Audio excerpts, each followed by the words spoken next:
Hello, podcast lovers. Thank you so much for tuning back in. I'm your host, Žana, and today I have the absolute pleasure to say hello to such wonderful human being, Miss Dharma. We have met each other at a brainstorming. How do you call that? Like a fantastic, not even brainstorming facility, but like it was like a group of people with extraordinary brains. I don't know how else to describe it. I think I'm here lost for words. But anyway, that's where we met. And I was so drawn to so many things. And first of all, I want to say thank you. I'm so grateful that you took the time, that you're sharing with us your beautiful insight and your light, and that you agreed to be my guest. Dharma, thank you so much for being here. Thank you for having me. It was an absolute divine intervention to meet you at the networking event. I don't even remember which one it was. But yes, I as well, I was like, I need to talk to her. Yeah, I was so drawn to you because when the group had everybody had a moment to speak on what they like to bother themselves in their own life. And when you started speaking, I resonated with so many things that you said, because one thing that you immediately said in that 30-second elevator pitch is that you said that you help transform anxiety into confidence. And when I heard that sentence, I was like, this is wonderful. And then when we had the pleasure to privately connect, we found out so many similarities. You've been in Europe, you lived in Germany, and you've been in the breathing technique environment, yoga and deep meditation space for such a long time. And I resonated with that too. But, the most that I felt like I really was so happy that you agreed to be a guest is the fact that you talked about only the part that is currently happening with humans, that we are, in a sense, when we're not rooted, when we're not strong in us, how do we really gain back our confidence? How do we really, that light that is dimmed by so many distractions and fear, how do we gain it back?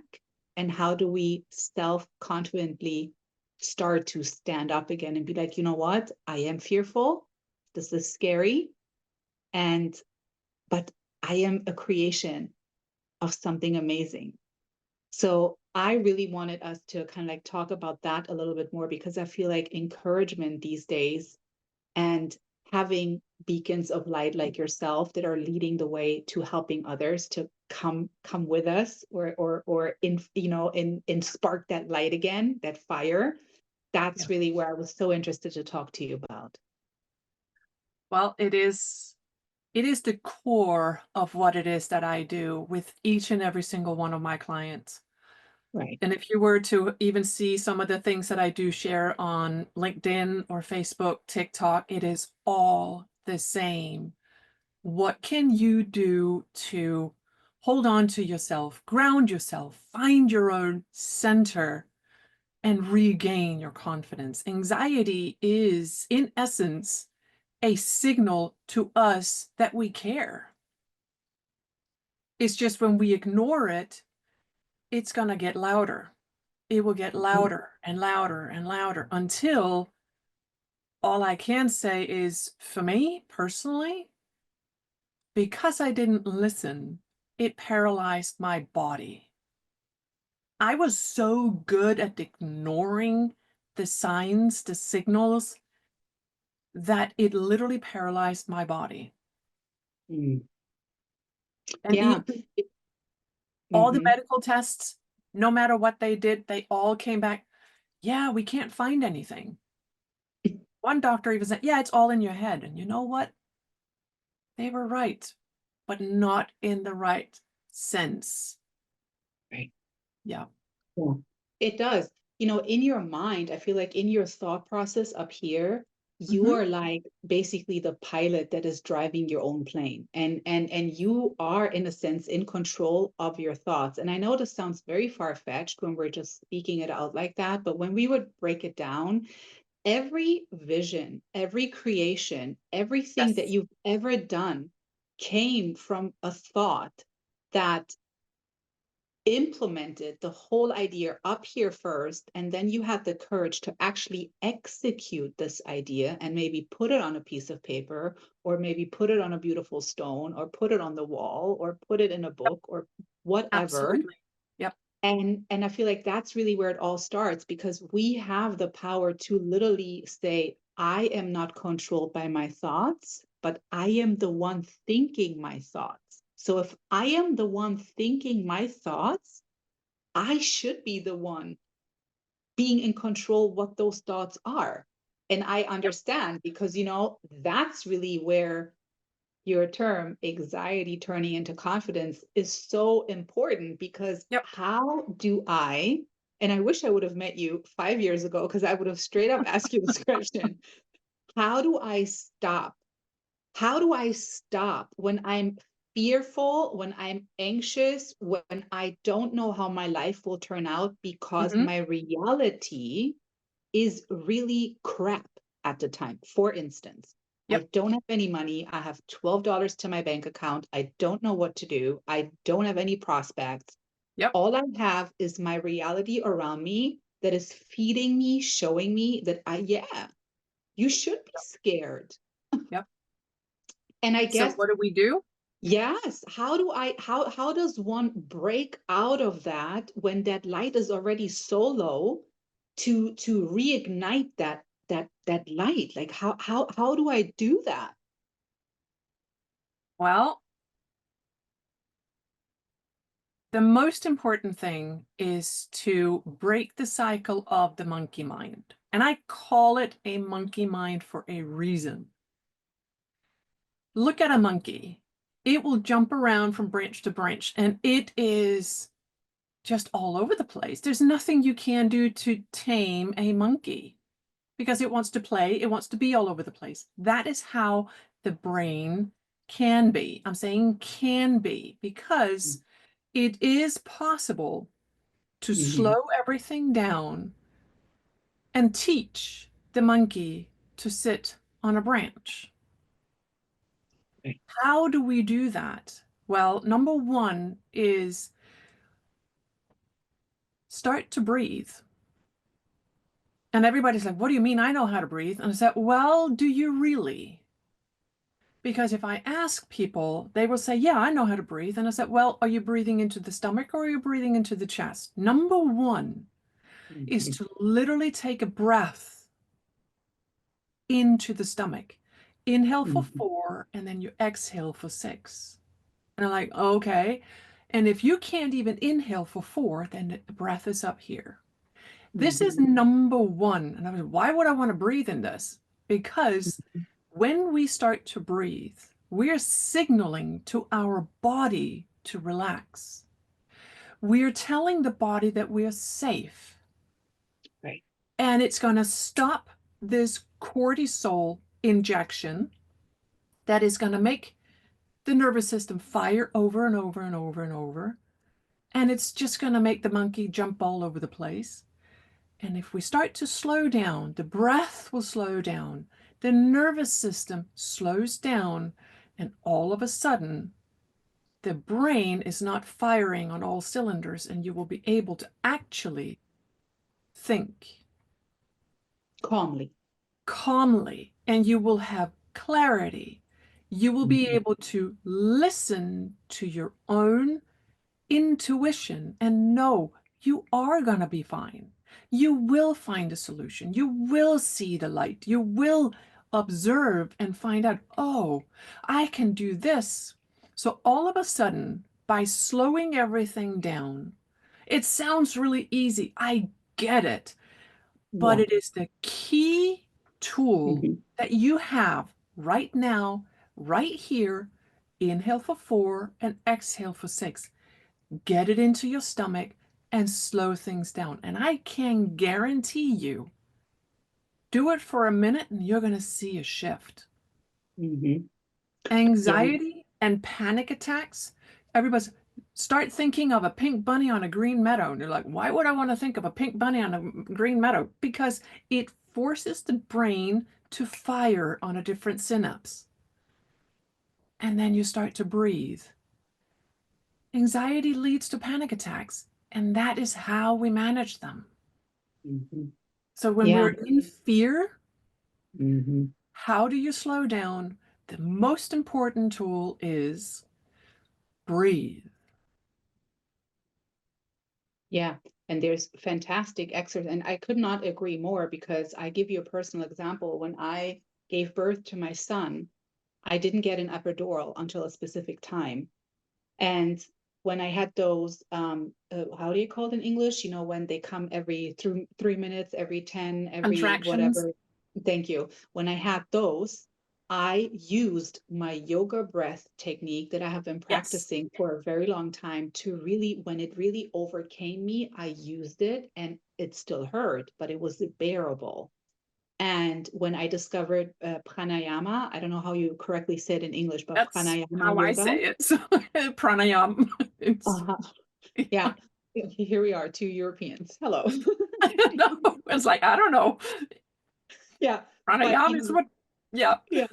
But when I discovered that breathing technique and I Hmm. really started to do that, I even more got a sense of a relaxing. It almost felt like my brain is taking a breather. Not only my chest and my inner temple, but my brain was actually able to take a good breather himself. You know, Yes. so I could not agree more with the breathing. And there's so many wonderful breathing techniques. And really, this doesn't have to be a big manual about how you breathe correctly. Nope. Just take 5 minutes out of each day, preferably maybe in the morning. I love to do it then. And then really just get your breathing in and get your breathing out and just ground yourself too. Like my Yes. favorite grounding method is literally barefoot in grass or in sand. I love it so much. And then when I feel really like I'm doing my breathing, it feels like I'm really anchored, you know? Yes. Grounded.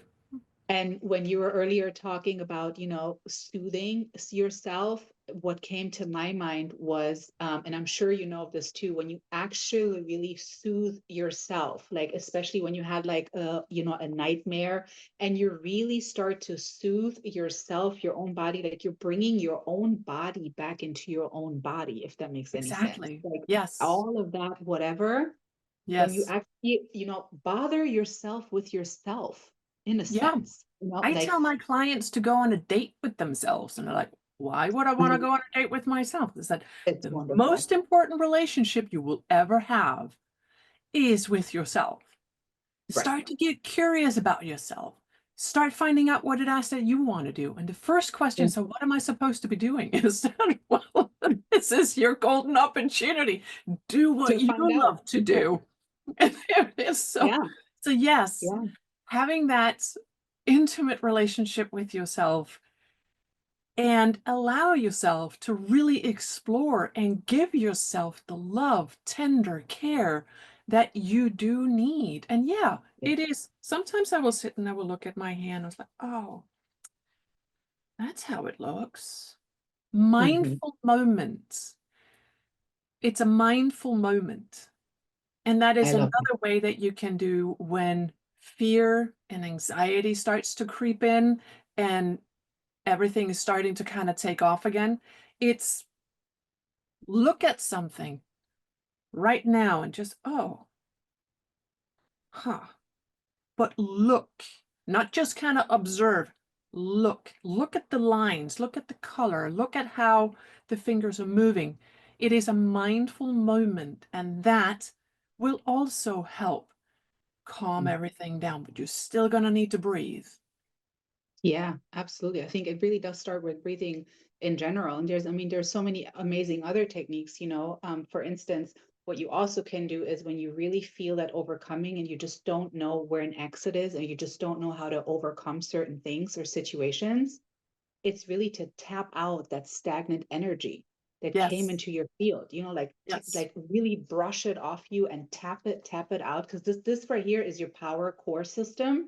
And if you yes. start tapping yourself, you know, and you powering it all out and you start stomping and you really like, you know, how you start Yes. doing, actually it's kind of like dance movements in a sense, I but typically you start dancing at that point. Yeah, because Yeah. with that, you're basically releasing all that energy that Yes. overcame into you that is now a present, real present thing in your own field. You're releasing that and you're like letting it all Yes. go. Exactly. Combined with the breathing, I think it's a wonderful idea. But I mean, does it look funny in the middle of a grocery store? I have a panic attack to do that. Yeah, probably it does. But you know what I learned when my mom died? I allowed literally myself to feel what I felt. I didn't Mhm. care if there's 1,000 people around me and I would start to bawl while I was running. I would cry so much. I Yep. would keep running, but I cried so much. And at that point, it was more important for me to allow myself to just let it out, just to purge that hurt, that pain, that fear, that anxiety of her not being in my life anymore instead of me holding on to it. Because what, in your opinion, happens if I don't practice any outlets? Now it could be anything, right? Like it could be journaling, it could be painting, it could be Yep. the ideas we discussed. But what happens to one, in your opinion, if they're holding on to it? They don't have an outlet. Like, Well, what's the, you know? some of the things, I don't know if it would be, in my opinion, it's more what I have seen some Mm, of the individuals kind of show up with. A lot of what I'm seeing is that they're getting angry. They're starting to snap at the people around them.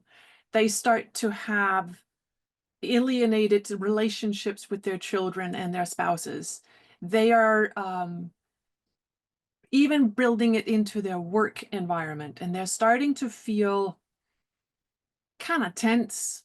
They're feeling that if they can't do it anymore, they're like, why do I keep doing this? And it's a yeah, very frustrating sensation, and right. it's manifesting in different individuals differently. But it's typically when you start, if your mom starts to snap at you and you're like, what did I do? That's typically a moment of there is too much energy built up and there's no outlet.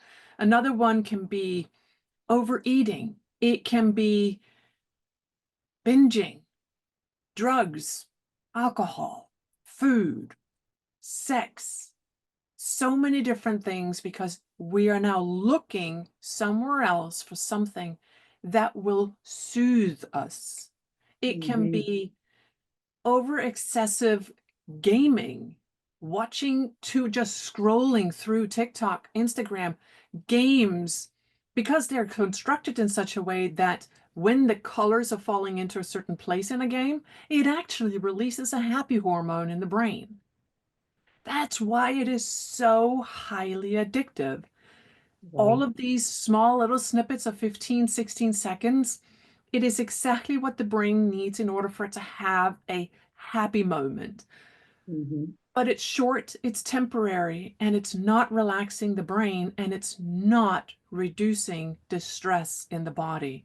It is, on the contrary, holding on to it. And then the light is just good. You feel as if you're soothing yourself, but you're not. Hmm. Because as soon as you put down the phone, or as soon as you put down whatever it is that you're spending time with, binge eating or drinking alcohol, you're back in the same, and you're looking for something that's going to satisfy that sensation of, I need something. Yeah, it's almost like transpiring or like yeah, like kind of like, when you do a transfer, like transferring that energy that is in you into something else for it to be gone. Yeah, But it's really, like we're lying to ourselves, thinking yeah, that that is satisfying, where it is not. And we don't really realize it until it is too late. yeah, yeah. Because I remember when I used to smoke cigarettes, I would tell myself, I need to go smoke a cigarette. I need to relax. This Mhm. is relaxing me. Like this is in my mind. I Exactly. told myself, and I truly believed it too. And I loved smoking, by Yep. the way. It was. I mean, at this point, was an addiction? Yes, but was it one that I liked? Yeah. I mean, I liked smoking. It was my favorite thing to have a cigarette and a nice coffee and be on the phone with a friend. Well, it was my jam. But Exactly. Yep. you know, That's what I did but too. I would be yeah, smoking, having a cup of coffee, and having a conversation. It was a social structure for me. And It was, soothing, yes, and thinking to myself, it was, this is so soothing me, like I feel so much better now. But yes, really it didn't do anything other than, number one, it destroyed my temple, I mean, I was giving my temple something that is not naturally meant to be in it. And yes, then second of all, I felt like my anxiety at times would be even more yep, after smoking a cigarette. And then I yes. couldn't figure it out. I'm like, but I don't get it. Like, where is this really coming from? And I feel like for me personally, when I got to a place of complete solitude for about 2 years in a row, when I went on this really intimate journey with myself, and I only bothered myself with myself for the next 2 years. I literally would just spend time with myself, with my child, and on my runs. That's all I would do, basically. And in that time, I discovered so many answers that for so many years, while I was in this addictive thinking, Mm-hmm. anxiety Yep. behavior that I couldn't figure out, all of a sudden, everything, like you said at the beginning of the conversation, when you slow down, like Yep. when you really allow yourself to take a moment to breathe, like this isn't even anything, oh my God, you have to have a PhD to understand. This is No. this is so simple, but Yeah. because it's so simple, to me back in the It's days, so hard. that's what made it so complicated too. Well, if Yes. it's so simple, then why can I not get it together? And so that would frustrate me, you know? Yeah. Yeah. And that is where we come in as accountability partners and we start to, yes, you will get lost. I describe it to my clients as if you are planting a garden. You are preparing a garden for yourself. You will plant the seed over there, but it's going to take time for it to actually break through and shine for you. You need Mhm. to be patient and Yeah. allow things to really kind of take root. Because think about how many years it took for you to learn how to have a monkey brain and let everything run amok. It takes years, months, weeks to really kind of get a full grasp on this. Mhm. I'm not saying that you will be working with either one of us for years. I hope not. It's not the whole intention with this, but it is learning that the seed has been planted. It is there, and you build this confidence. That is what is like, how do you transform anxiety into confidence? And this is the key. Learning that you can slow everything down. You plant the seed. Oh, I can do this. By Right. slowing everything down, you realize, oh, I can trust myself. I can do this. Then you start realizing that you can trust yourself. Then you start building your confidence. And again, confidence is not something we're born with. It is a skill that we show up in. And this is where we really start to rewrite how we are talking to ourselves. And I Mhm. use a lot of tools, even neuro-linguistic programming, to help rewrite a negative to a positive. Because the personal lie that we have, like a personal law, is that I'm not good enough, I can't do this. And honestly, we tell ourselves stuff that we would never tell somebody else. Right. Never. Right. But Yeah, that because it's is either how it is that powerful. It is what we think Mhm. creates our reality. So Mhm. rewrite, reframe, use the breath to really give that seed power. And that's when you Mhm. start to trust your confidence and you grow the resilience that is our innate birthright. And I think this is where we kind of got really intense into the conversation because we were like, the innate resilience, we're born with it. You learned Yeah. how to walk, but you never doubted it. This is where I get so excited. But all you got to do is tap into that, and you're going to be Right. able to move mountains. You never Right. ever doubted. You're going to Mhm. see the seed, and your garden is going to start to grow, and you're going to be Mhm. able to fully trust that your confidence in making sure that you have the tools to create your reality. So when you sit and you have 12 bucks in your pocket and you don't know what to do, that's what you do. You plant the seed and there will be a way out. But if you tell Hmm. yourself you're never going to be able to make it, you're not going to be able to make it. There's nothing I Yeah, can do to help you. There's nothing I will right. be able to say. Just like somebody, you need to stop smoking. And you're like, no, I like it. I'm not going to do it. It's not going to happen until we say we want to. We want to, exactly. Yeah. And The that's the self key. transformation, absolutely. I absolutely agree. Because that fundamentally was it for me too. You know, when I really for myself decided I need to go on this journey, I want to find out why I'm behaving in specific situations in this character manner. Why is this Exactly. characteristic really so present in specific life situation? And I needed to find out, you know? And I Yep. also feel like what you just said, if oneself is really telling oneself, this is something I will never ever be due to accomplish, then you know what? You're right.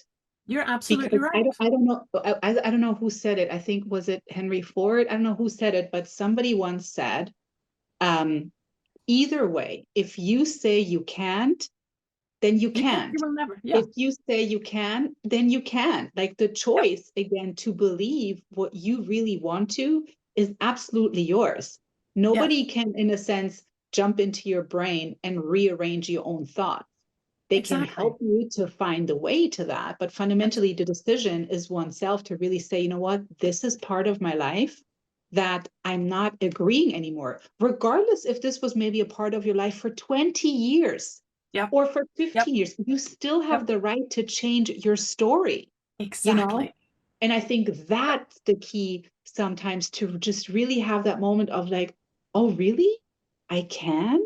I Yes. can now say that I Yes. used to love a specific type of fruit, but now today I don't anymore, and it's Yes. completely okay. Yes. Yes, it's completely okay. Even if you have been in a job for so many years and you Does not just, it matter. doesn't suit you, it doesn't matter what it is, Yep. because if it doesn't suit your inner way, like your, you know, if it doesn't suit your inner self, then you are the most important to you. Exactly. It is, I often fall back on as we as children learn how to walk, we don't care what other people say or do.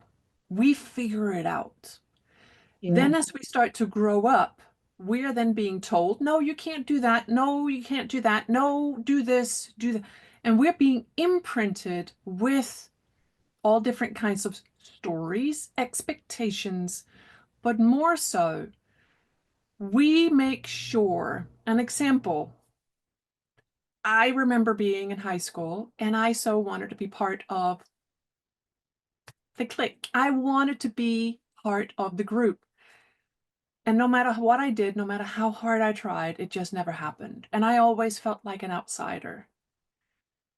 We as humans will do whatever it takes to fit in Mhm. because it is part of Maslow's law of needs. We need to feel that somebody wants us, needs us, that we belong. That we belong, right? So, what do we do when that is not satisfied? It leaves an imprint somewhere in our body, and the brain will remember that if this happens, if they don't like you, then you need to do whatever it is that you can to make them like you. So you lose yourself in that effort because you will Mm-hmm. never affirm that you were good enough. This is just an example, but Absolutely. it happens to all of us. It is not Mm-hmm. intentional. It is not done in to hurt you, but you had a boyfriend. He broke your heart. You had a girlfriend. She broke your heart. You had a best Right. friend and they let you down. These are the Yeah. things that will leave an imprint in our nervous system and will tell the brain how to respond. Mm-hmm. And that is where the breath comes in. And a lot of the things that we do will, oh, it is okay. To your point, it is okay. It is okay to be sad. It is okay to be upset. It is okay to feel that Oh, you didn't like me? Yeah, I'm sorry. I do like you, and I'm sorry that's how you feel. right. Acknowledge it, and it will calm things down. And honestly, we can't make everybody like us. And the sooner Yeah, we learn not to care, the better it is, because we can't make everybody love us. yeah.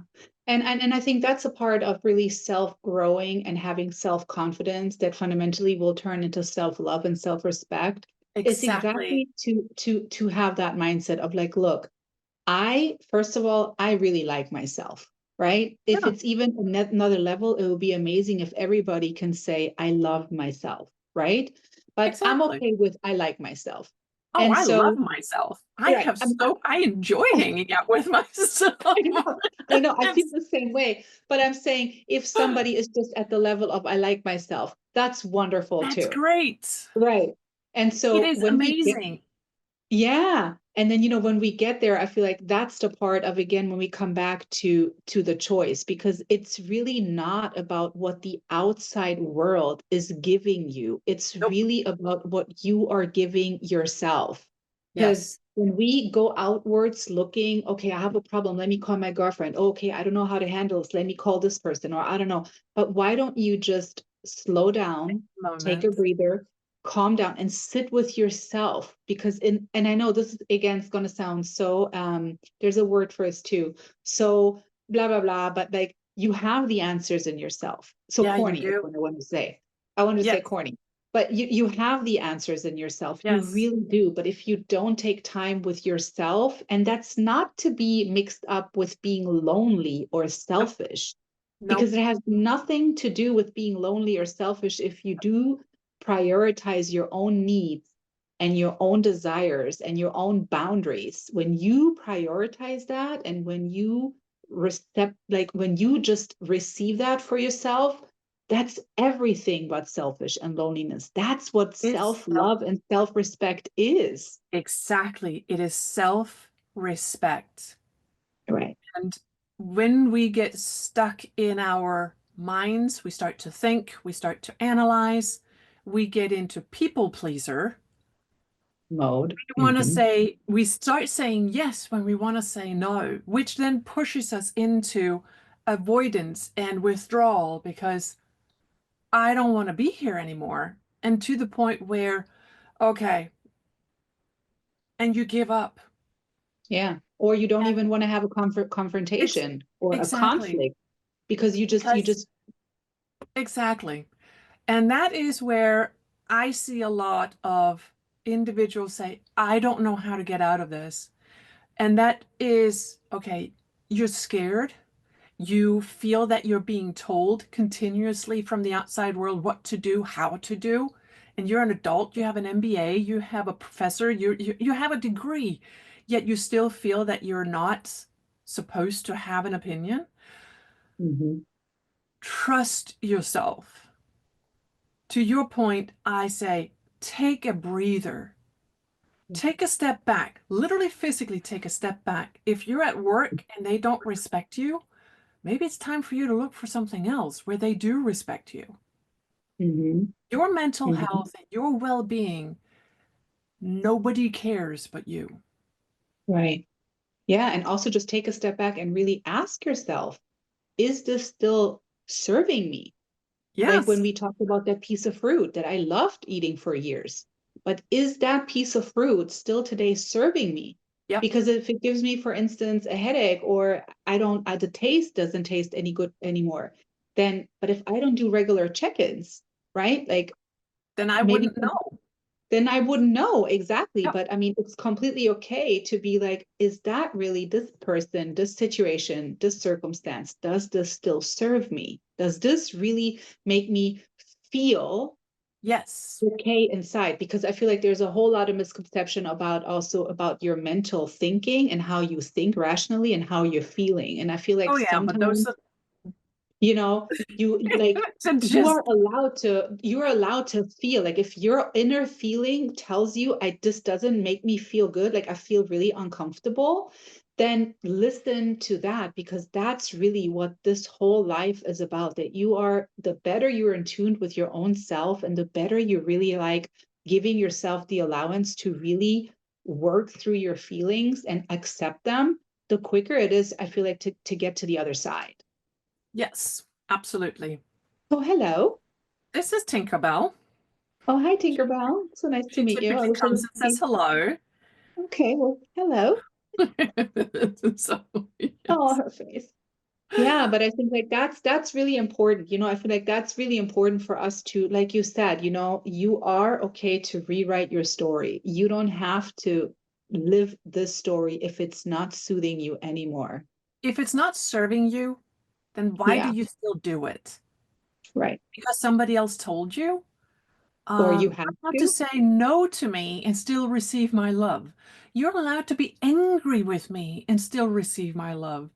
And just because it's family does not give him the right to disrespect you. Yes. Yeah, and that's big. That sometimes it's big, because I heard many people say, that's my mom. I cannot, I cannot speak really what I really think. And I'm like, but why not?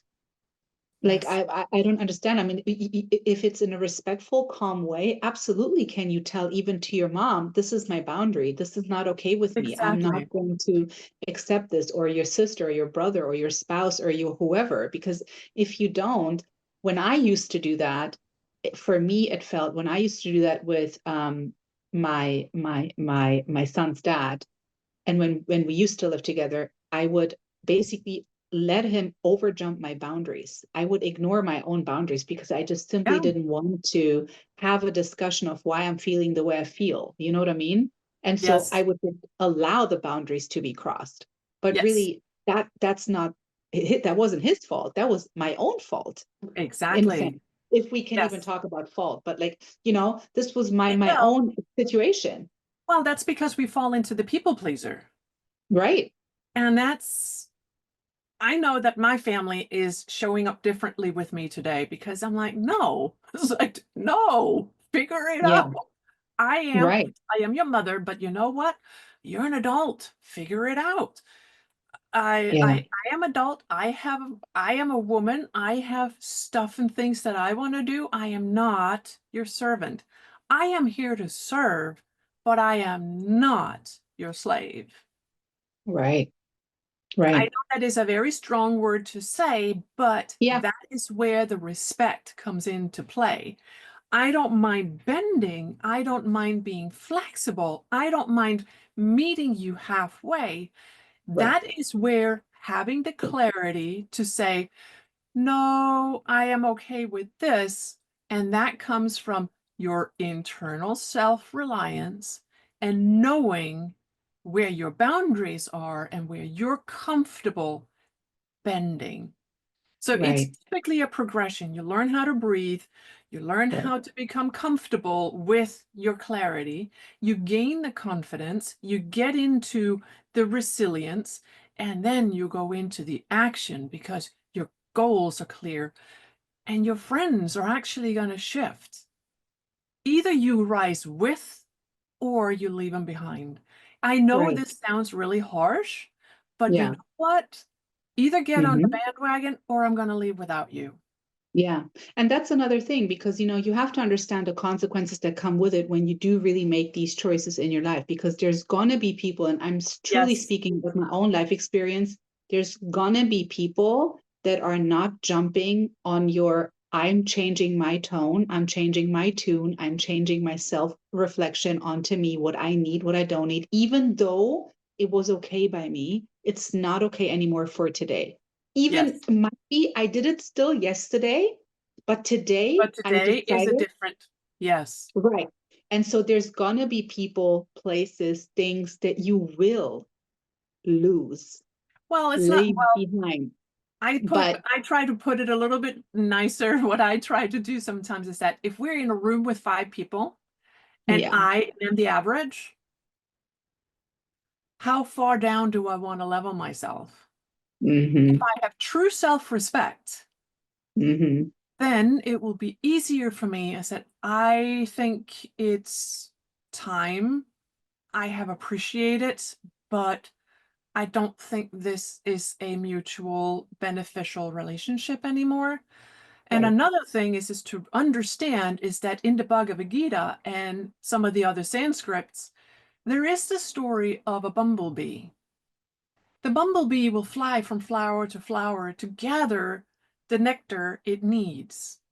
It will stay with a flower for as long as it's needed. And once it's no longer needed, it will move on. That Mm-hmm. is what our relationships are like. We are the bumblebee, we are the flower, and we will move through life with different relationships that will serve us differently. And Right. yes, non-attachment is not easy, but what benefits me if I hold on to you and hold you back when letting you go will give you the opportunity to aspire to something even better. That And would be myself too. selfish. And myself too, because it's not only, when I was saying losing, I didn't mean it in a losing way, in a negative way, but like losing up to the point where you just said, thank you so much for serving us, our friendship or the situation or whatever Exactly. it might be. But right now, it just doesn't, for me, it doesn't continue anymore. But Exactly. that could be also a painful process, because It if you is did have a painful, friend but for it a is long time, painful. right, It right, is right, painful. It is always difficult to say goodbye. always. It is Yeah, never easy to say yeah, goodbye, and it is not supposed to be. yeah, Every door that closes, another one will open. We all yeah, know that, but yeah, closing a door is not always easy. I have right. found that when things start to kind of run its course, I will gently allow a different avenue to open up.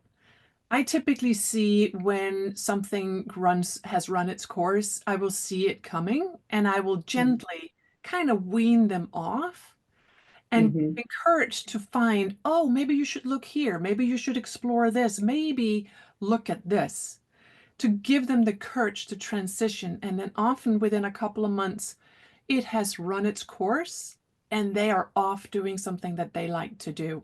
And there's no animosity.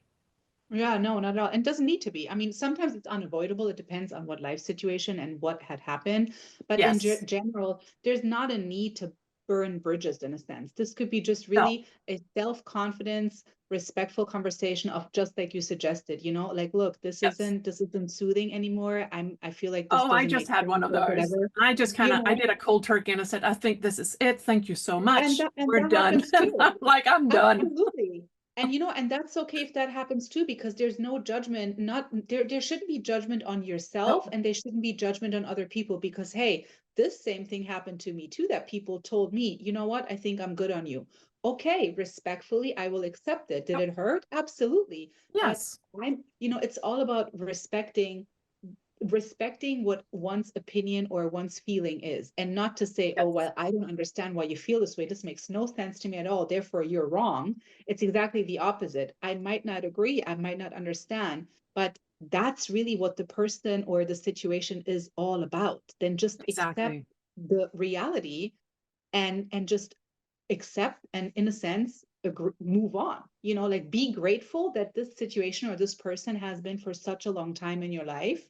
Yep. But if it's not there anymore, then that's another way of It's being time like, to move on. practicing gratitude. Like, thank you for coming in my life. Thank you for Yes. being teaching me or showing me or helping me to evolve, even, Exactly.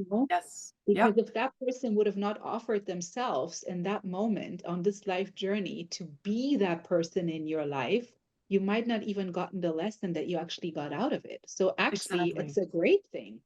Yes. It's just being humble, be Right, grateful, and say thank you. right. It may not have been a nice experience, but there are ways to make even the worst of experiences a positive. Yeah, I couldn't agree with that more. This was so nice. This was Thank you so so nice. much. Thank you so much for coming. Thank you so very much. I'm so happy that we really had the opportunity to meet in this lifetime. I think you're an extraordinary human being. Thank Likewise. you for being a light.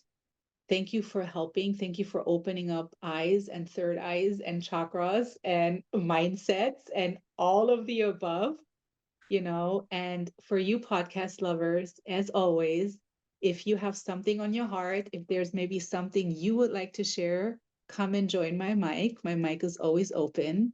But until then, stay rooted, stay grounded, and always stay connected to love, the strongest force in the universe.